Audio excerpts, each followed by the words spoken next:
નમસ્કાર, હું છું ગોપી ઘાંગર. આપ જોઈ રહ્યા છો નિર્ભય ન્યૂઝ અને આજે આપણે વાત કરીશું દેશની અંદર રાજનીતિની, કેમ કે લોકસભાની ચૂંટણી 2024ની તૈયારીઓ શરૂ થઈ ચૂકી છે. 3 રાજ્યને જે ઇલેક્શનના રિઝલ્ટ આવ્યા ત્યારબાદ બીજેપી જે રીતે અત્યારે કામ કરી રહી છે તેને લઈને પણ ઘણી બધી વસ્તુ કહેવાઈ રહી છે. સાથે સાથે પાર્લામેન્ટની અંદર જે રીતે ઉપરાષ્ટ્રપતિની મિમિક્રી કરવામાં આવી, આ બધા જ વિષય પર વાતચીત કરવા માટે અત્યારે આપણી સાથે જોડાઈ ગયા છે વરિષ્ઠ પત્રકાર હિમાંશુ ભાયાણીભાઈ.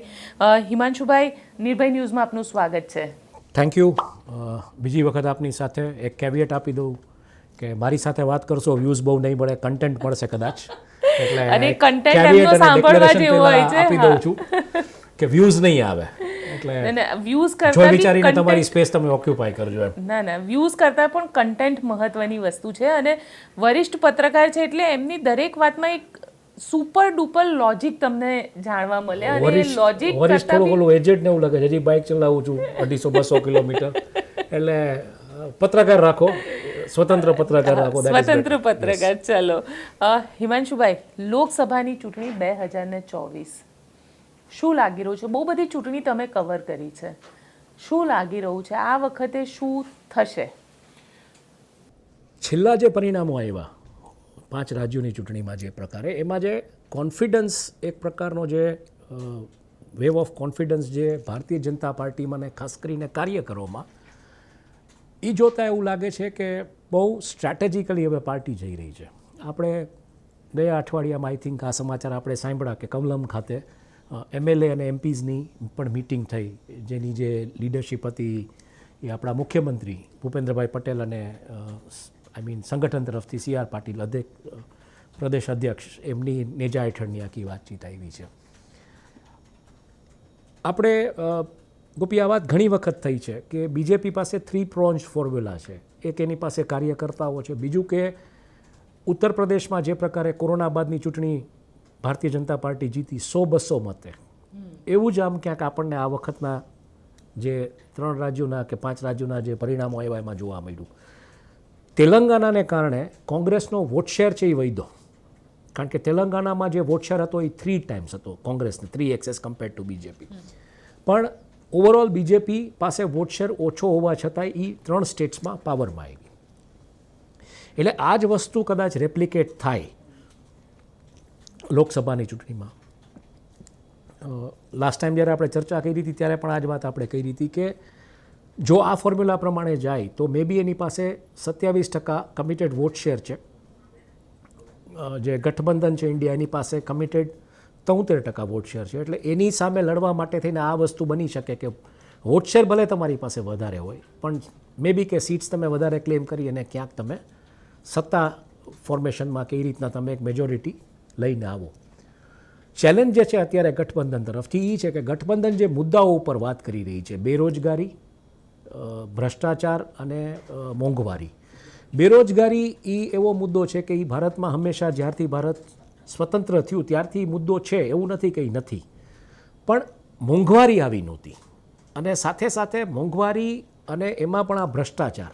એટલે થાય છે શું, હું તમને કહું કે આજે મહેનત કરીને કોઈ માણસ માની લો કે ડિગ્રી લે છે કોઈ પણ પ્રકારની, ચાહે હ્યુમાનિટીઝમાં કે ચાહે એન્જિનિયર બને છે કે ડૉક્ટર બને છે, નોકરીઓ નથી એની પાસે. સામું જેની પાસે સમજી લો કે જેના કોઈ એવા કુટુંબીઓ જેની લાગવગ છે, એવું બધું છે, જે જમીનના ક્યાંક સોદાઓમાં પડે છે, મોકાની જમીનો લે છે. આજે પરિસ્થિતિ એ છે કે આપણે જોઈએ છીએ કે ગુજરાતમાં એક જમાનામાં 1 વર્ષ પહેલાં જે જમીનના ભાવ હતા એની સામે અત્યારે 18x ભાવ છે. અને આજે આપણે અત્યારે જે વ્યાપ જોઈ રહ્યા છીએ ને, આ બ્લેક ટેન્ટેડ ગ્લાસવાળી ગાડીઓ લઈને ગમે ત્યાંથી લોકો નીકળી જાય, કોઈને આંટતા જાય, પછી ગાયબ થઈ જાય છે, ખબર નથી પડતી. તો આ બધો જે પૈસાનો પાવરને જે બધું આવે છે એને કારણે ક્યાંક એક જેને કહી શકો જે વોલ છે, ડિવાઈડ જે છે, ઇન્કમનો ડિવાઈડ, એ બહુ મોટો થઈ રહ્યો છે. અને હાલમાં આપણે જોયું લોકસભામાં જે રીતના કલરના કેનેસ્ટર્સ લઈને 4 લોકો ઘૂસી ગયા હતા. આપણે એ એક્ટને જસ્ટિફાઈ નથી કરતા કે એ સાચું છે કે ખોટું, એ કોર્ટની કાર્યવાહીનો ભાગ છે. અને બીજું કે સિક્યોરિટી કઈ પ્રકારની હતી, શું હતું, કારણ કે તમે ને હું જ્યારે ઇવન આપણે વિધાનસભા કવર કરવા જઈએ છીએ તો આપણને બધું પૂછવામાં આવે છે, આપણું આઈડેન્ટિટી કાર્ડ માંગવામાં આવે છે, બધું જ પૂછીને પછી આપણને અંદર જવા દેવામાં આવે. જ્યારે અહીંયા તમે પાસ ઇસ્યુ કર્યા તો તમે આ લોકોનું બેકગ્રાઉન્ડ ચેક કેમ નહોતું કર્યું કે આ આવી સંભાવના છે, આ બધા બેરોજગાર લોકો હતા. એટલે આ બધા ઘણા બધા પ્રશ્નો છે જેનો હજી જવાબ આપણને નથી મળી રહ્યો. પણ આ બધી પરિસ્થિતિની વચ્ચે જે પ્રકારે એટલે ક્યાંક ને ક્યાંક જો આ વસ્તુને ક્યાંક લિંકઅપ થાય, કારણ કે તરત જ એ વસ્તુને લિંકઅપ કરવામાં કઈ રીતના આવી કે જે બેન જે પેલા સ્લોગન એન્જિનિયરિંગ કરી રહ્યા હતા બેરોજગારી મુદ્દે, એમ કે એ કોંગ્રેસ સાથે સંકળાયેલા છે, એમ કે ભણેલા છે, સર્વિસીસ માટે તૈયારી કરતા, જો આ બધું થાય તો ગઠબંધનનો જે અજેન્ડા છે બેરોજગારી, મોંઘવારી, ભ્રષ્ટાચાર, આની સામે ક્યાંક બ્રેક આવે અને લોકોમાં એક પ્રકારે ઓલું એક જેને કહી શકો ને કે તમે એક અવિશ્વાસની ભાવના પેદા કરી દેવામાં આવે કે ભાઈ આ લોકો આ જ બધું કરી શકે એમ છે, આ તમારી માટે ખરેખર રીતે કામ કરી નહીં શકે. એટલે આ જે સ્ટ્રેટેજી છે, પોલિટિકલ સ્ટ્રેટેજી, એમાં બીજેપી કેવી રીતના અને ગઠબંધનની જે આજે આખી 3 પ્રોન ફોર્મ્યુલાને ડિફીટ કરે છે, બીજેપી સામે શું શું વિકલ્પો વિચારીને બેઠી છે, એ બધું જોવું પડશે. એટલે અત્યારે કોન્ફિડન્સ છે, એ કોન્ફિડન્સના આધારે જે પ્રકારે એમની પાસે આખું જે કમિટેડ એક કાર્યકર્તાઓનું જે આખું એક સમૂહ છે અને એ સમૂહના આધારે જે પ્રકારની એની સ્ટ્રેટેજી છે વોટર્સને મોબિલાઇઝ કરવાની છે, માઇક્રો લેવલનું બૂથ મેનેજમેન્ટ જે આપણને જોવા મળ્યું આમાં બધી જગ્યાએ. અને સાથે સાથે શું થયું છે, આઈડિયલી તમે જોવા જાઓ તો જે દિગ્ગજ નેતાઓ હતા ભારતીય જનતા પાર્ટીમાં, આ પ્રાંતમાંથી આવતા હોય કે હિન્દી હાર્ટલેન્ડમાંથી આવતા હોય, રાજસ્થાનમાંથી જેમ વસુંધરા રાજે સિંધિયા, તો એનું લિટરલી પત્તું કપાઈ ગયું છે. આઈ મીન આ બાજુ શિવરાજસિંહ ચૌહાણ હવે કઈ દિશામાં ને ક્યાં જશે આપણને ખબર નથી. આ બધી પરિસ્થિતિની વચ્ચે એવા એવા ચહેરાઓ આવી રહ્યા છે કે જે માત્ર ને માત્ર જેને કહી શકો તમે કે ઉપરથી જે આદેશ આવે એના પ્રમાણે જ કામ કરે. એટલે એવું કહી શકાય કે જે રીતે ગુજરાતની અંદર અત્યારે ભૂપેન્દ્રભાઈ માટે જે પ્રકારના શબ્દો વપરાય છે, કારણ કે રાજનીતિની અંદર ઘણા બધા પોતાનું પણ મત હોય છે. અત્યારે પરિસ્થિતિ તમે જોવા જાઓ તો ભારતીય જનતા પાર્ટીમાં ક્યાંય પોતાનો નેતાનો મત નથી, જે મત છે એ ઉપરથી આવેલા આદેશનો છે. એને તમે કેટલું આની સાથે કનેક્ટ કરી શકો છો? બહુ તમે ઇન્ટરેસ્ટિંગ પ્રશ્ન પૂછ્યો ભૂપેન્દ્રભાઈ મુદ્દે. ભૂપેન્દ્રભાઈનો મને આમ ડાયરેક્ટલી 1 to 1 કોઈ પરિચય નથી, પણ જે રીતના મેં બધું ઓબ્ઝર્વ કર્યું છે, હમણાં રિસન્ટલી વાઇબ્રન્ટ ગુજરાતની એક ઇવેન્ટ થઈ હતી એસેલરેટર એક્સપોર્ટર્સની, એમાં મારે જવાનું થયું હતું કારણ કે મારે કવર કરવાનું આવ્યું હતું. એટલે અને ત્યારે એમાં એક વસ્તુ મેં એવી જોઈ કે ભૂપેન્દ્રભાઈ આવીને જે એમનું વક્તવ્ય હોય એ વક્તવ્યમાં એવી એક વાત કરી કે મને એમ થઈ ગયું કે આ કેવી રીતના આ વસ્તુ પોસિબલ છે. એમણે કીધું કે ભાઈ અહીંયા તો બધા એક્સપોર્ટર્સ છે, એટલે યુટ્યુબ ઉપર અવેલેબલ છે, લેક્ચર તમે જોઈ શકશો. એટલે આ કોઈ હું એવી વાત નથી કરી રહ્યો કે ભાઈ તમે બધા તો અહીંયા એક્સપોર્ટર્સ છે એટલે મારે અંગ્રેજીમાં વાત કરવી પડે. પણ હું એમ કે હમણાં જપાન ને સિંગાપોર જઈને આવ્યો અને મારું એમ કે ગુજરાતીમાં ચાલ્યું, એટલે આપણે ગુજરાતીમાં જ વાત કરશું અને બધા તાલી પાડવા માંડ્યા. એમ કે એવું એમનો ટોન હતો કે ગુજરાતીમાં હવે પબ્લિક માનવા માંડી છે. વાસ્તવિકતા એ છે કે એક્સપોર્ટર્સની વચ્ચે તમે જ્યારે વાત કરી રહ્યા છો ત્યારે એક્સપોર્ટનો એક પણ ડોક્યુમેન્ટ ગુજરાતી ભાષામાં દુનિયાની કોઈ બેંક સ્વીકારતી નથી. કોઈ દુનિયાની લેટર ઓફ ક્રેડિટ જે હોય છે કોઈ બેંકમાં દુનિયામાં એ એક્સપોર્ટર્સના કોઈ સ્વીકારવામાં નથી આવતા, ઇમ્પોર્ટર્સના. મને બીજું એ લાગ્યું કે ત્યાં ખરેખર એક્સપોર્ટ ફ્રેટર્નિટીના માણસો નહોતા, કારણ કે એક્સપોર્ટ ફ્રેટર્નિટીના માણસો તો આવી તાલીઓ ના પડે. ભાષાનું તમને ગૌરવ હોઈ શકે, એમાં હું ના નથી પાડતો, પણ એનો અર્થ એ નથી કે ઇન્ટરનેશનલી જે ભાષા એક્સેપ્ટેબલ છે એ એમ કે. અને તમે એટલે તમને જાપાન કે તમે બીજું જાપાન કે સિંગાપોરમાં તમને એટલે વાંધો ન આવ્યો કે તમારી સાથે એક IAS ઓફિસરો, બધા તમારા પ્રોટોકોલના અધિકારીઓ બધા હોય. બાકી ચાંગી એરપોર્ટ છે ને સિંગાપોરનું, એ એક આખું એની ઇટસેલ્ફ એક બહુ મોટું ટાઉન ને એક ગામ છે. એમાં જો તમારી બેગ ખોવાઈ ગઈ ને તો એક ટર્મિનલ ઉપરથી બેગ ગોતવા જવામાં તમારી જિંદગી નીકળી જાય. એટલે આવી વાતો કરવી, એટલે તમે જે કીધું એ રીતનું કે ક્યાંક આ એક આખી જે વાત આખી પરકોલેટ. અને મને નવાઈ એ લાગી કે આ વાત આવી રહી છે ભૂપેન્દ્રભાઈ પટેલ તરફથી, જે ખુદ એક એન્જિનિયર છે.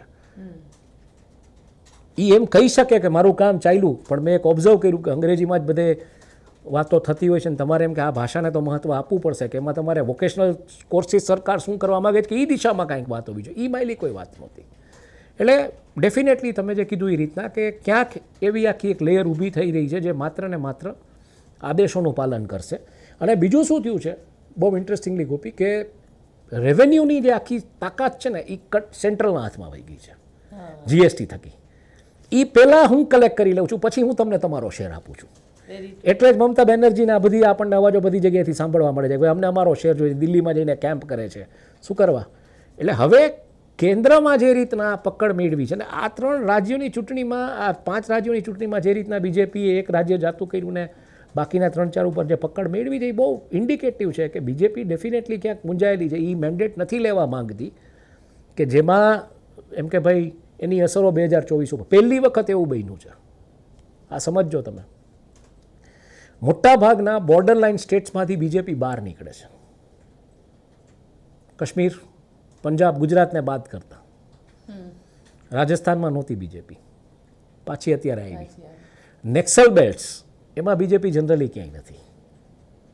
છત્તીસગઢમાં પાછી બીજેપી આવી, મહારાષ્ટ્રમાં છે, તેલંગાણામાં ન આવી કોંગ્રેસ. એટલે અમુક એરિયાઝ એને ટચ જ નથી કરવા.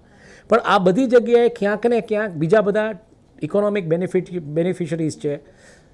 જે રીતના એમ વાત આવે છે કે ભાઈ સેન્ડમાંથી સિલિકા ને સિલિકામાંથી ચિપ બિઝનેસ, ને ચિપ બિઝનેસનું જે રીતના વાત આવી રહી છે, પ્લસ નાર્કોટિક્સનું અત્યારે જે રીતનું આખું ટ્રાફિકિંગ ને બધું વૈધું છે, બધું પકડાય છે. એટલે એ બધું ક્યાંક ઇન્ડિકેટિવ છે કે આવી બધી જગ્યાએ આવી સરકારો જે ફંડામેન્ટલી સ્ટ્રોંગ હોય, જેમાં ગુજરાતમાં પડ્યું એમ રાજસ્થાન પણ મોટું એક હબ છે આ બધી વસ્તુનું. કારણ કે આ મોટા મોટા સ્ટ્રક્ચર આટલા વર્ષોથી મેનેજ થાય છે, એ પોપી ફાર્મિંગના આધારે તો મેનેજ થઈ રહ્યા છે, તમે સમજો, બરાબર. એટલે આ બધું કેવી રીતના થાય છે. અને તમે ઇન્ટરેસ્ટિંગલી છત્તીસગઢમાં જે રસ પડ્યો છે એ છે કે રેર અર્થ મેટલ્સના જે રિઝર્વ્સ છે છત્તીસગઢમાં એ જબરદસ્ત છે, બરાબર. એટલે એમાં ક્યાંય કંટ્રોલ જવા નથી દેવો. બાકી સ્ટેટ્સમાં જનરલી તમે જોજો કે હોય કે ના હોય એના પાસે કોર કંટ્રોલ ફાઇનાન્સનો છે, સેન્ટરમાં લઈને બેઠા અને પછી શેર આપે છે. એટલે આ બધી પરિસ્થિતિમાં પછી તમારે કોઈ એવો થોટફુલ લીડર હોય કે નો એનાથી ફરક નથી પડતો. તમારી સરકાર છે, તમારા ફંક્શન્સ થાય છે, તમારું બધું પરકોલેટ થાય છે. ને એક જમાનામાં જેમ હતું કે કેન્દ્રની બધી યોજનાઓ અહીંયા આવતી, પણ હિમાંશુભાઈ આખો પાવર સેન્ટ્રલાઇઝ કરી દીધો.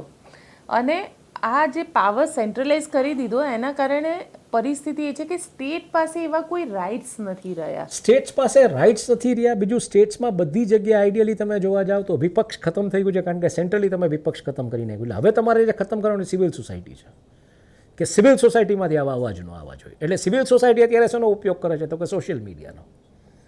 એમાં ડિજિટલ લોઝ આવી રહ્યા છે. તમારા જેવું સેટઅપ કે એન્ટરપ્રાઇઝ છે, ડેફિનેટલી જે વાત કરવાનું છે એ જ કરશે. હવે એને કદાચ એન્ટી કે નેગેટિવ કે એવું લેવામાં આવે, પણ હું એવું માનું છું ન્યૂઝ છે, એ એન્ટી કે નેગેટિવ કે પોઝિટિવ નથી હોતા જ નથી. ન્યૂઝ હોય છે. આઈ થિંક આપણે આ ચર્ચા ચીફ મિનિસ્ટરના લંચ વખતે આપણે થઈ હતી, કોકે કીધું ને આપણે કીધું કે ન્યૂઝ હોય છે. મેં જ કીધું હતું કે ન્યૂઝ હોય છે. એનો કોઈ કલર ન હોય પોઝિટિવ કે નેગેટિવ. પોઝિટિવ નેગેટિવ એ લોકો આપે છે જેને ફાયદો છે સમાચારથી, એના માટે પોઝિટિવ છે. જેને કદાચ એમ થાય મને આનાથી નુકસાન છે એના માટે નેગેટિવ ન્યૂઝ છે. પણ ન્યૂઝ છે, અને ન્યૂઝને એની ઓરિજિનલ ફોર્મમાં જેમ છે એમ રજૂ કરવું એ દરેક પત્રકારનું કામ છે ને એ આપણે કરીએ છીએ. એટલે આ બધી પરિસ્થિતિની વચ્ચે 2024 બીજી રીતે ઇન્ટરેસ્ટિંગ થવાનું છે. કારણ કે નવું જે સંસદનું આખું ફોર્મેશન છે, એમાં જે સીટ્સનું ફોર્મેશન છે, એમાં સાઉથ ઇન્ડિયાના જે 5 સ્ટેટ્સ છે એવી એક વાત આવી રહી છે કે એમનો શેર છે માઇનોરિટી શેર થઈ જશે. જે પ્રકારનું સીટ્સ વધી છે બીજા બધા રાજ્યોની, એના કમ્પેરિઝનમાં એક માઇનોરિટી શેર થઈ જશે. એટલે 2024ની ચૂંટણી હું એવું માનું છું એ ચૂંટણીની લડાઈ કોંગ્રેસ ને બીજેપી વચ્ચે નથી. એ ચૂંટણીની લડાઈ છે એ સાઉથના પોતાના 5 સ્ટેટ એના અસ્તિત્વ માટે કઈ રીતના લડે છે, એ કઈ દિશામાં લઈ જાય છે. સામે બીજેપી શું સ્ટ્રેટેજીસ લઈ આવે છે, રૂલિંગ પાર્ટી આઈ મીન. કારણ કે જે પાવરમાં નથી એને તો કંઈ ખોવાનું છે નહીં, તમે સમજો. પણ જે પાવરમાં છે એની સામે મોટામાં મોટું રેઝિસ્ટન્સ કદાચ ક્યાંયથી હશે તો એ સાઉથમાંથી હશે. પણ હિમાંશુભાઈ એવું બી કહેવાય રહ્યું છે કે સાઉથની પોલિટિક્સ તો બહુ અલગ છે પોલિટિક્સ, પણ નોર્થની પોલિટિક્સ જે છે અને એમાં પણ આ વખતે 400+ બીજેપી ટાર્ગેટ લઈને ચાલી રહી છે. હવે આ 400+ ટાર્ગેટ જો હું સ્ટેટ વાઇઝ સીટ્સમાં પણ ગણવા જાઉં છું તો પણ મને, અને મેં લગભગ 90% સીટ્સ મેં બીજેપીને આપી દીધી, અલાયન્સને નહીં, માત્ર બીજેપીને. તો પણ 380ની આજુબાજુ થાય છે. એટલે એ બાકીની એને જે 404 જે લઈ આવી છે, એટલે 24 સીટનો અંદર રહ્યું એનું એ કેવી રીતના મેનેજ કરે છે જોવાનું રહ્યું. આઈડિયલી તમે જોવા જાઓ તો સાઉથમાં સમસ્યા છે, નોર્થ ઇસ્ટમાં સમસ્યા છે, નોર્થમાં પાર્શલી સમસ્યા છે, અને ખાલી વેસ્ટ જ તમારી સાથે ટુ એન એક્સટેન્શન. એમાં તમે મહારાષ્ટ્ર જે એક મની બેગ છે આખા કન્ટ્રીનું, એના ઉપર તમે કબજો જમાવીને બેઠા છો. એટલે તમારું અત્યારે સ્ટોક માર્કેટ ફૂલ ગુલાબી તેજીમાં ચાલી રહ્યું છે. ફંડામેન્ટલી એવા કોઈ બ્લિંકર્સ નથી કે જેને કારણે આ સ્ટોક માર્કેટ, તમે કોઈ પણ એનાલિસ્ટ સાથે વાત કરો તમને આખીની વાત કરશે કે આ સ્ટોક માર્કેટ એ દિશામાં જાય એવું નથી, પણ જઈ રહ્યું છે. અને હું એમ માનું છું ચૂંટણી સુધી ડેફિનેટલી આ સ્ટોક માર્કેટ એ દિશામાં જશે. પછી કેવી રીતના શું થાય છે જોવું પડશે. એટલે 2024 આઈડિયલી હું એમ માનું છું કે સાઉથના જે 5 સ્ટેટ્સ છે એના પોતાના સર્વાઈવલ માટે કેવી રીતના લડે છે, એ શું મેન્ડેટ આપે છે, આઈ થિંક એના ઉપર લોકોની નજર હશે. એના ઉપર પોલિટિકલ પંડિટ્સની અત્યારથી નજર છે, અને એના ઉપર બહુ બધું થઈ રહ્યું છે. તમે ટ્વિટર જો તમે એગ્રેસિવલી ફોલો કરો તો ટ્વિટરમાં અમુક વોઇસીસ જે સાઉથમાંથી આવી રહ્યા છે ને અમુક પોલિસીઝને લઈને એ જબરદસ્ત છે. અત્યારથી આ ચાલુ થઈ ગયું છે. હવે આ તમે કેવી રીતના ડાઉસ કરશો એ જોવાનું છે. એટલે આ બધા પેરામીટર્સની વચ્ચે મોટામાં મોટો બીજું જે એક બ્રાઉની પોઈન્ટ જે પોલિટિકલી કદાચ આ પાર્ટી સ્કોર કરી શકે એ છે 33% વિમેન રિઝર્વેશન. પણ વિમેન રિઝર્વેશનમાં હું થોડું અલગ માનું છું હિમાંશુભાઈ. મને એવું લાગે છે કે આ વિમેન રિઝર્વેશન જે છે એ જ્યારે વિમેન પાસે પાવર હોય છે, હું પોતે એક મહિલા તરીકે તમે જોઈ લો, કારણ કે બંગાળમાં દીદી છે એ એઝ અ પોલિટિકલ લીડર એ બધા ઉપર ભારે પડે છે અને એક વિમેન એટલે એક બધું જ આવી જશે. એટલે એમાં તમે હું ઘણાઈને કહું છું કે અત્યાર સુધી તમે જે પોલિટિક્સ જોયું છે એ પોલિટિક્સની એક આખી જુદી ડિગ્રી તમને જોવા મળશે જ્યારે 133 મહિલાઓ પાર્લામેન્ટમાં રિપ્રેઝેન્ટ કરતી હશે દેશને, અને કઈ દિશામાં જશે બધું એ અત્યારથી કહેવું બહુ થોડું અઘરું છે. પણ આઈ થિંક આના માટે એક બહુ ક્લાસિક એક્ઝામ્પલ એ છે કે જેમ કુરુક્ષેત્ર થયું ને ત્યાર પછી ધર્મક્ષેત્ર થયું હતું, અને ધર્મક્ષેત્રમાં વિદુરજી એ ચોપડો લઈને બધાનો હિસાબ કિતાબ કરવા જ્યારે બેઠા હતા ત્યારે ઘણી બધી વસ્તુ એવી રીતના સામે આવી છે કે જે તમને અનજસ્ટિફાઈડ લાગે છે, મારા વાતમાં જસ્ટિફાઈ થયું છે. એટલે આમાં કઈ રીતે કઈ દિશામાં શું કેવી રીતના બધું થશે, કારણ કે અલ્ટિમેટલી આમાં કોણ જશે. જો જાતિગત સમીકરણની વાતો આવતી હોય તો ત્યારે બિહારમાંથી બહુ સ્પષ્ટ વાત આવી ગઈ હતી કે જો જાતિગત જનગણનાના આધારે જવાનું હોય તો તરત ના આવી હતી, કારણ કે એક એવો ક્લાસ આવી રહ્યો છે જે તમારે જોતો નથી. તમારે જોઈએ છે કોણ? તો તમારે સારા ચહેરાઓ જોઈએ છે, એજ્યુકેટેડ લોકો જોઈએ છે, વાકચાતુર્યવાળા લોકો જોઈએ છે. તો એ વર્ગ હજી ક્યાંક હું એમ માનું છું કે એજ્યુકેશનની દૃષ્ટિને બધી રીતે થોડી સમસ્યાઓ છે. તો એમાં તમે કેને લઈ આવશો? ઇન્ડસ્ટ્રીયાલિસ્ટની વાઇફને લઈ આવશો, પોલિટિશિયનની વાઇફને લઈ આવશો, બ્યુરોક્રેટની વાઇફને લઈ આવશો, કે એની બહેનો દીકરીઓને લઈ આવશો? કોને લઈ આવશો? જો એ હોય તો આ નેપોટિઝમ ઇન પોલિટિક્સ સાબિત થશે. ઓલરાઈટ. એટલે બહુ મોટો પ્રશ્ન આ છે. ઓલરેડી અરુણ જેટલીજીના ડોટર, આઈ થિંક કે સુષ્મા સ્વરાજના ડોટર આવી ગયા છે ઓલરેડી, રાઈટ? અરુણ જેટલીજીના નહીં, સોરી, સુષ્મા સ્વરાજના ડોટર, રાઈટ? તો આ જે રીતના થશે ને આ બધું, this will somewhere trigger nepotism in politics, જે અત્યારે આમ તમે જોવા જાઓ તો અમુક ફેમિલી પૂરતું હતું પણ પછી ઇન જનરલાઇઝ થઈ જશે આખું, અને એ બહુ પિવોટલ રહેશે ઇન્ડિયન પોલિટિક્સ માટે. ના, પણ એ જ પરિવારવાદ કે એ જ વસ્તુની નેપોટિઝમ, એ જ વાત આવી ગઈ. એ જ વાત તો નરેન્દ્રભાઈ પોતે પણ કરે છે. નરેન્દ્રભાઈ પણ એવું એ કહે છે trigger કે થશે. કોંગ્રેસમાં છે, કોંગ્રેસમાં પરિવારવાદ પણ એ આમાંથી ટ્રિગર થશે. ઓબ્વિયસલી આપણે ચર્ચા સાંભળીએ જ છીએ. આનંદીબેન પટેલ પછી એના ડોટર અનાર પટેલ કદાચ આ વખતે ક્યાંક, હા, એટલે એ ચૂંટણી લડશે. પોલિટિક્સમાં આવવા માટે ખૂબ મહેનત કરી રહ્યા રાઈટ? છે. તો what is that? That is nepotism, obviously. એટલે let us wait and watch આ કઈ દિશામાં બધું જાય છે. પણ મને એવું લાગે છે કે ઘણું બધો મદાર આ 3-4 મહિનાની અંદર જે ડેવલપમેન્ટ્સ થવાના છે એના ઉપર છે. એટલે આ 3-4 મહિનામાં રામ મંદિર પણ થવાનું છે, જાન્યુઆરીમાં રામ મંદિર છે, અને પછી કાશ્મીરને લઈને જજમેન્ટ આવી ગયું છે. કાશ્મીરનો મુદ્દો પણ છે. બિલકુલ છે.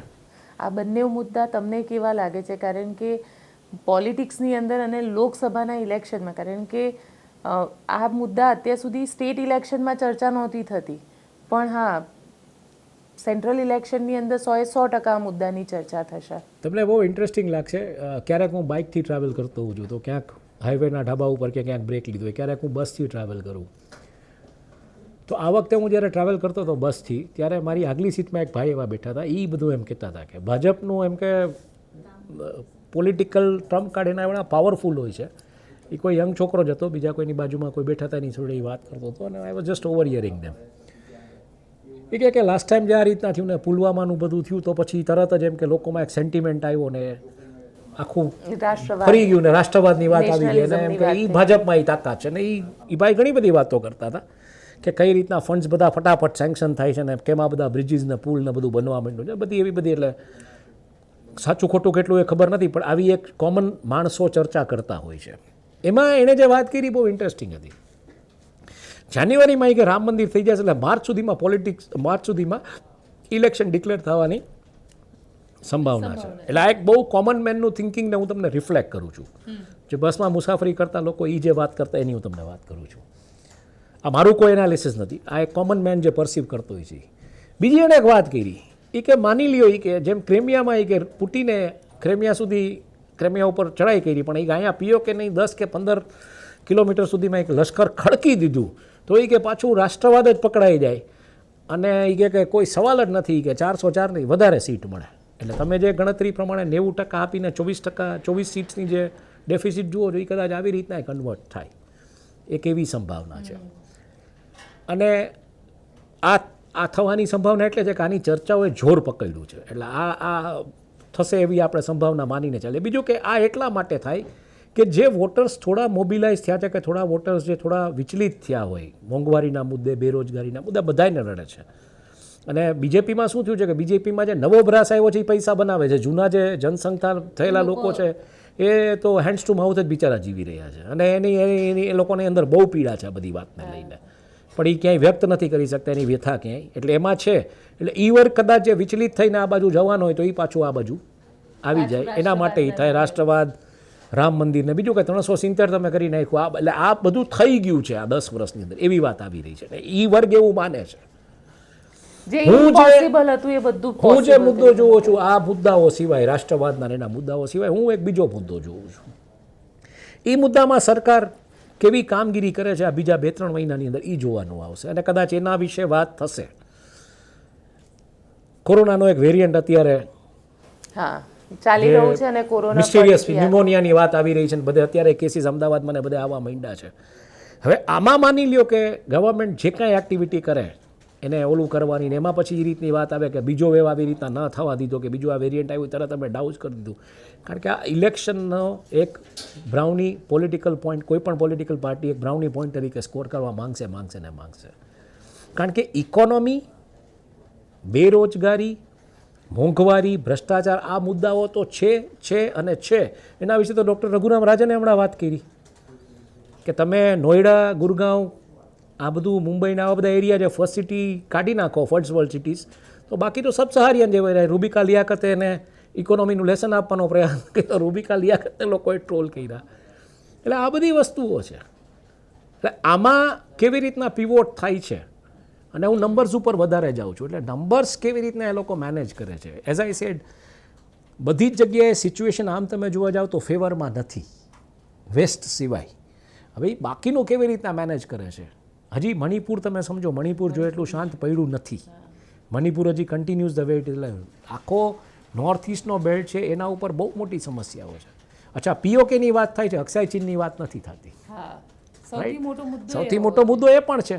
પણ અત્યારે તો પરિસ્થિતિ, મને કહું કે કીધું પીઓકે કે આ લઈ લે કે તે લઈ લે, મેં કહું અત્યારે તો એ તમને આપી દેશે, કારણ કે ઓલરેડી દેશ જ નાદારી નોંધાવીને બેઠો છે. સેમ વસ્તુ ચાઇનામાં છે, ચાઇના ડાઉનગ્રેડ કરેલું છે ચાઇનાનું ફીચરને બધાએ, તો એ કે તમે લઈ જાઓ અક્ષય ચીન અમે છે કે નથી. અત્યારે આ તો મોકો છે ખરેખર, હું આ જગ્યાએ બેઠો હોઉં, હું તો આ બે વસ્તુ એનેક્સ કરી જ લઉં કોઈ પણ કારણે, કારણ કે આ મોકો છે. ઇકોનોમિકલી ઓલા ડાઉન છે ને દઈ જ દેવું છે, તમારામ લેવાની તાકાત હોય તો લઈ લો, એના જેવી વાત છે. પણ લેટેસ્ટ સી કેવી રીતના બધું પીવોટ થાય છે, મટીરિયલાઇઝ કેવી રીતના થાય છે, કારણ કે આ બધી વસ્તુના રિપરકશન્સ ઇન્ટરનેશનલી એ પડતા હોય છે. એટલે આ બધી પરિસ્થિતિમાં કેવી રીતના વર્કઆઉટ થાય છે, ને એમાં અર્થતંત્રની મોટામાં મોટી ચેલેન્જ આગામી દિવસોમાં એ છે કે 200 લાખ કરોડનું ડેટ આપણે કરવા જઈ રહ્યા છીએ આ 2023-24 પતશે ત્યાં સુધીમાં, બજેટ જે રીતના આવશે. અને એ પરિસ્થિતિમાં અત્યાર સુધી 2023-24 સુધી આપણે જે ડેટ સર્વિસ કરીએ છીએ એ ₹43 આપણે ડેટના સર્વિસ, એ ડેટ લેવા માટે આપણે ડેટ સર્વિસ કરવા માટે આપણે ડેટ લઈએ છીએ. હવે એ ડેટ સર્વિસિંગ છે એ 50 પૈસા થવાનું છે રૂપિયા, એટલે 700 બેઝિસ પોઈન્ટથી અપ થવાનું છે. એ 700 બેઝિસ પોઈન્ટ ક્યાંથી કવર કરશે? ટેક્સેસમાંથી, બીજી જગ્યાએથી ડેટ લેશે સરકાર, કેમનું ઉપર કેટલો ભારણ આવશે, આ બધું જોવું પડશે. એટલે મે બી આ બજેટમાં કાંઈ નહીં થાય, કારણ કે આ ચૂંટણી પહેલાંનું ઓન એકાઉન્ટ બજેટ હશે, પણ પછી કદાચ. પણ મને હમણાં જ નિર્મલા સીતારામનનું એક સ્ટેટમેન્ટ આવ્યું હતું કે આ વખતે બજેટ નથી આપવાના, એટલે ઓન એકાઉન્ટ હશે બજેટ, ઓન એકાઉન્ટ હશે. પછી જ્યારે નવી સંસદ આવશે, નવી સરકાર આવશે ત્યારે એમાં આવશે. એટલે અત્યારે મે બી ઓન એકાઉન્ટ એ લોકો કદાચ રિયાયો થોડી અહીં આપી દે ઇન્કમ ટેક્સમાં, એમાં 1 ફેબ્રુઆરી આપે એટલે પછી એ રીતનું રીએ, પણ પછી વેઇટ એન્ડ વોચ કરવું પડે. ટ્રેન્સ નવી વધારવાની વાત છે, એટલે આ બધું. અને ડેટ ભયંકર રીતે આગળ, આપણે ડેટ જે હતું એ 55 લાખ કરોડની આસપાસ હતું 2014માં, આજે એ પહોંચી ગયું છે 200 લાખ કરોડની આસપાસ. 2023-24નો ફિસ્કલ જેવો પૂરો થશે 31 માર્ચ, 31 માર્ચ 2024 200 લાખ કરોડની આસપાસ હશે. આમાંથી તમે કેમ નીકળશો, આ બધાય પ્રશ્નો છે. એટલે આ ખાલી એવું નથી કે ચૂંટણી તમે જીતી ગયા, તમે કરી લીધું, અને 2024 પછીની આખી જે પરિસ્થિતિઓ છે એ કેવી હશે એ હજી વિચારવી થોડી અઘરી છે. કારણ કે અત્યારે જ તમે જુઓ તો બેરોજગારી મુદ્દે ગુજરાતમાં જ કેટલા બધા આંદોલનો થઈ રહ્યા છે. રિવર્સ દાંડી યાત્રા, ઓલું આ તે બધું. એટલે ગુજરાતમાં જ જો બેરોજગારી છે, જેને તમે એક મોડલ સ્ટેટ કહો છો, તો બીજી બધી જગ્યાએ તો શું પરિસ્થિતિ છે તમે તમે તમે માત્ર કલ્પી પણ ના શકો, વિચારી પણ ના શકો. એટલે I think late us wait and watch. But 2024 હું જેમ માનું છું, આખી લડાઈ જે છે એ દક્ષિણ ભારતના અસ્તિત્વની લડાઈ છે. એના જે પોલિટિશિયન્સ છે એના અસ્તિત્વની લડાઈ છે, ને એ કઈ દિશામાં આ બધું જાય છે. સાથે એક સવાલ એ પણ પૂછીશ હિમાંશુભાઈ કે જે રીતે ગુજરાતની અંદર થઈ રહ્યું છે અને ગુજરાતની અંદર પોલિટિક્સ અત્યારે જોવા જઈએ એટલે આમ તો બીજેપી 156 જીતી ગઈ છે, પણ છતાં એવું કહેવાય રહ્યું છે કે બીજેપી પોતાની લીડને મેનેજ કરવા એટલે 5 લાખ પ્લસ લીડ માટે થઈ અને અત્યારે જે રેઝિગ્નેશન્સ ને એ બધું થઈ રહ્યું છે અન્ય ધારાસભ્યોને, શું લાગે છે કે કારણ કે લીડ માટે આખા નેતાઓને તોડવા કે નેતાઓ રિઝાઇન કરાવડાવવા અને ભારતીય જનતા પાર્ટી જોઈન કરશે એવું બધા પાછા નેતા બોલે પણ છે રિઝાઇન આપતી વખતે. બિલકુલ. આને તમે કઈ રીતે જુઓ છો? કારણ કે આ એક અલગ દિશાની પોલિટિક્સ થઈ રહી છે. ઉગતા સૂર્યને પૂજવાની વાત છે, બીજું કે એના અસ્તિત્વનો સવાલ છે. અને એ જે પ્રકારના વોટ બેંકને ઇન્ફ્લુઅન્સ કરે છે, જેમ કુંવરજી બાવળિયામાં થયું હતું. કુંવરજી બાવળિયા અલ્ટિમેટલી એવું કન્વિન્સ કર્યું હતું કે અહીંયા હું અત્યારે આ પક્ષમાં એટલે તમારા કામ નથી થતા, હું ઓલા પક્ષમાં જઈશ એટલે તમારા કામ થશે. હવે અત્યારે તમે જેમ જસદણમાં જોયો કેટલોક વિકાસ થયો છે, બહુ બેઝિક પ્રશ્ન. હું જ્યારે ત્યાં ગયો હતો, જ્યારે ચૂંટણીઓ લડાતી હતી અને બધું હતું, ત્યારે મેં જોયું હતું કે માણસો ત્યાં પાણીના પોસ્ટ ઉપરથી પાણી ભરતા હતા. એટલે હર ઘર નલ સે જલની જે વાતો છે એ તો કંઈ હજી અસ્તિત્વમાં આવ્યું જ નથી. વિકાસ તમને જોવા મળે કયા પ્રકારનો ખબર? જસદણની અંદર એન્ટર થાવ એટલે બહાર મસ્ત મજાનું મલ્ટીપ્લેક્સ છે, પણ સિટીની અંદર આઈ મીન ટાઉનની અંદર માણસો પાણી છે એ વોટર પોસ્ટ ઉપર ભરી રહ્યા હતા, ગંદકીને એક બાજુ ડંગ જાયમાં હતા. તો આજે કાંઈ એવો વિકાસ જસદણો નથી થઈ ગયો. એક હોસ્પિટલ આવી ત્યાં મલ્ટી સ્પેશિયાલિટી એ વિસ્તારમાં, બાકી એનાથી હા બસ એનાથી વિશેષ કાંઈ કોઈ બહુ મેજર ચેન્જીસ એવા બધા નથી આવ્યા જેને તમે ચેન્જીસ કહી શકો. પણ હવે એ એક વોટ બેંક આખી કેપ્ચર કરી લીધી, એક નેતા આવી ગયા, ઘૂંટણીએ પડી ગયા. પણ તમે બીજેપીની સામેના પક્ષમાં છો તો તમે મોટા નેતા છો. બીજેપી મોટો નેતા છે ને પકડીને ગમે એમ કરીને એને ડાઉન જ કરી દેશે, એને સબસાઇડ કરીને એનામાં રાખી દે. પછી તો એનું આખું જે મિકેનિઝમ છે એનું ઘરે ઘરે ફરી વળવાનું, એ ફરીને પછી વાત ન્યાના નેતાની નથી આવતી.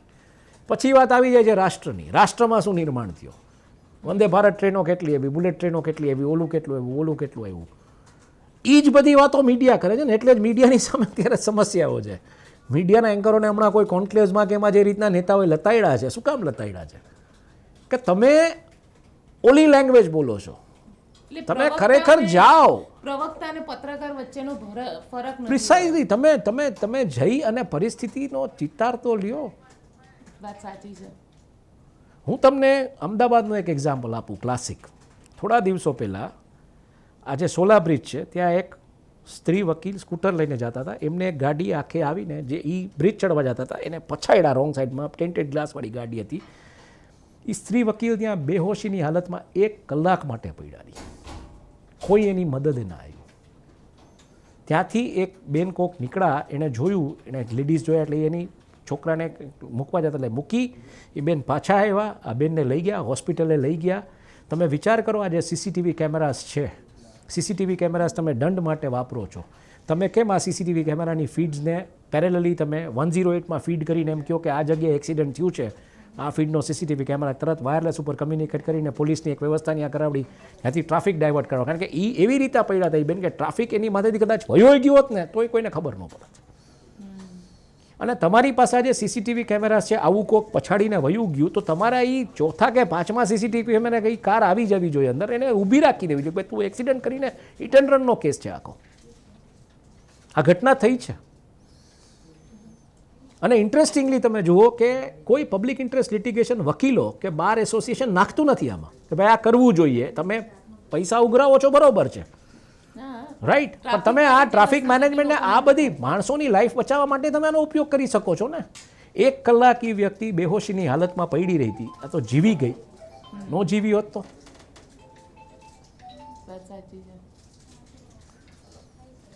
સવાલ ઘણા બધા છે. એટલે આ બધા મુદ્દા ઉપર વાત નથી થતી ને જ્યારે આવી પ્રવક્તાની ભાષા પત્રકારો બોલે છે ત્યારે પછી એના આવા કોન્ક્લેવ્સમાં એમાં જાહેરમાં લતાડવામાં આવે છે કે તમે કેમ આ પ્રશ્નો ઉપર વાત નથી કરતા. આ બધા મુદ્દાઓ છે, તમે સમજો. અને આ કોઈ એક વ્યક્તિ હારે થાય છે એવું નથી, આ કોઈની પણ સાથે થઈ શકે. જે રીતના અત્યારે સમાજમાં પૈસો ફ્લો થઈ રહ્યો છે, જમીનમાંથી જે પૈસા આવી રહ્યા છે, લોકો મહેનત કરીને આ પૈસા નથી કમાઈ રહ્યા, કોઈ જાતનું એજ્યુકેશન બેકગ્રાઉન્ડ નથી, કોઈ જાતની એજ્યુકેશન એટિકેટ નથી, કોઈ જાતની સિવિલ ડિસિપ્લિન નથી. માણસોની ટૂંકમાં માનવીઓની ચામડી પહેરીને જાનવરો લિટરલી રસ્તા ઉપર આંટા મારી રહ્યા છે. એમાં તમારે જોઈને લઈ આવવા છે, તમારે આ બધા ઇન્ફ્રાસ્ટ્રક્ચરનો ઉપયોગ એ દિશામાં કરવો પડશે. તમે ખાલી જેને કહી શકાય એક લાઇન ઉપર કદાચ કોઈનું સ્કૂટરનું વ્હીલ આવી ગયું, તમે સીધો 1500નો દંડ મોકલી દો, this is not the way. આનો ઉપયોગ આવી રીતે થવો જોઈએ જે ખરેખર કાયદો તોડે છે. હું તો તમને કહું, જે રોંગ સાઈડમાંથી ઓવરટેક કરતા હોય એનો તમારી પાસે કાયદો હોય, તમારામાં કેપ્ચર થઈને તરત જ એને મળી જવું જોઈએ જે કાંઈ હોય એનું. રોંગ સાઈડથી કેટલા ઓવરટેક્સ થાય તમે જુઓ. માણસો ચાલુ વ્હીકલે જે થૂકે છે, ટોબેકો કે આ બધું બરાબર, કોકને ઉડે છે, અને એમાં હવે આ વેરિયન્ટનો જમાનો આવશે તો આ કોનો કયો રોગ કેવી રીતના આ બધું આવી રીતના થતું હોય, તો આના ઉપર એ થવું જોઈએ. 100% સાચી વાત છે હિમાંશુભાઈ. કારણ કે સવાલો ખૂબ છે અને જ્યારે ચૂંટણીની વાત આવતી હોય અને સોસાયટીની વાત આવતી હોય ત્યારે રાજનીતિ અલગ થઈ જાય છે. કારણ કે ફાયદાની રાજનીતિ તો દરેક વ્યક્તિ કરે છે અને ખાસ કરીને ગુજરાતની અંદર જે રીતે ચાલી રહી છે એ નેતાઓના રાજીનામા હોય કે પછી દેશની અંદર 2024ની ચૂંટણીને લઈને રામ મંદિરની પ્રાણ પ્રતિષ્ઠા મહોત્સવ હોય, આ બધામાં રાજનીતિ કઈ દિશા તરફ જવાની છે, 24ના ઇલેક્શનમાં શું થશે તે જોવાની ખરેખર મજા આવે. બીજો એક મહત્વનો મુદ્દો આપણે એડ્રેસ કરી લઈએ કે મીડિયા છે ને આગામી દિવસોમાં તમે સમજી લો સેટઅપ્સ તમારા જેવા ચાલવાના છે. કારણ કે અત્યારે તમે જેનો પગાર 10,000 એવાને તમે 30-40,000 લઈ જાઓ છો, એ મીડિયા એક્ઝિસ્ટન્સમાં રહેવાનું જ નથી આગામી દિવસોમાં. એ મીડિયા ખતમ થઈ રહ્યું છે. અને આ જે પણ કાંઈ ચાલી રહ્યું છે ને અત્યારે પત્રકારોને એમ છે કે આપણે આ પગાર લઈને અહીંયા આમ કરી લઈએ કે તેમ કરી લઈએ. તમારી એકચ્યુઅલ કોમ્પિટિશન કોઈ બ્રાન્ડ સાથે નથી, કોઈ બીજા સાથી પત્રકાર સાથે નથી, બીજા કોઈ યુનિટ સાથે નથી. તમારી એકચ્યુઅલ કોમ્પિટિશન આગામી દિવસોમાં મશીન સાથે થવાની છે, આર્ટિફિશિયલ ઇન્ટેલિજન્સ સાથે થવાની છે, ડીપ ફેક સાથે થવાની, જેના વિશે પ્રધાનમંત્રીએ ચિંતા ઓલરેડી વ્યક્ત કરી છે. આર્ટિફિશિયલ ઇન્ટેલિજન્સ વિશે ચિંતા વ્યક્ત કરી છે.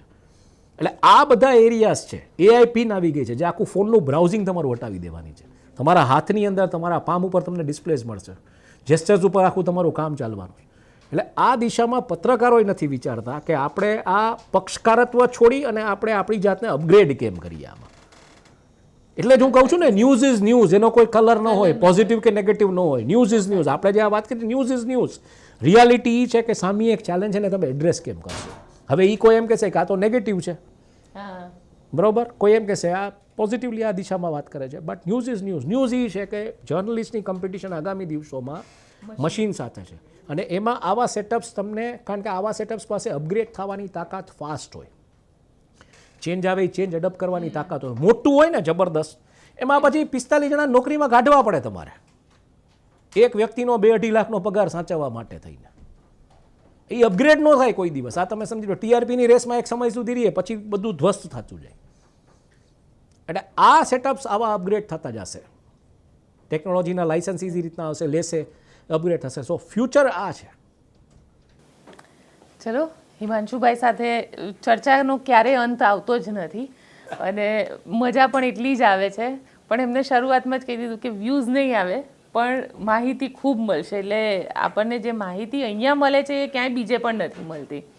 આપને મારો રિપોર્ટ કેવો લાગ્યો કોમેન્ટ બોક્સમાં ચોક્કસથી જણાવજો. અને અમારી ચેનલ નિર્ભય ન્યૂઝને જો આપે લાઇક, શેર અને સબસ્ક્રાઇબ નથી કરી તો એને સૌથી પહેલાં સબસ્ક્રાઇબ કરી દો અને તમારા મિત્રો સાથે અમારા વિડીયોને શેર કરી દો.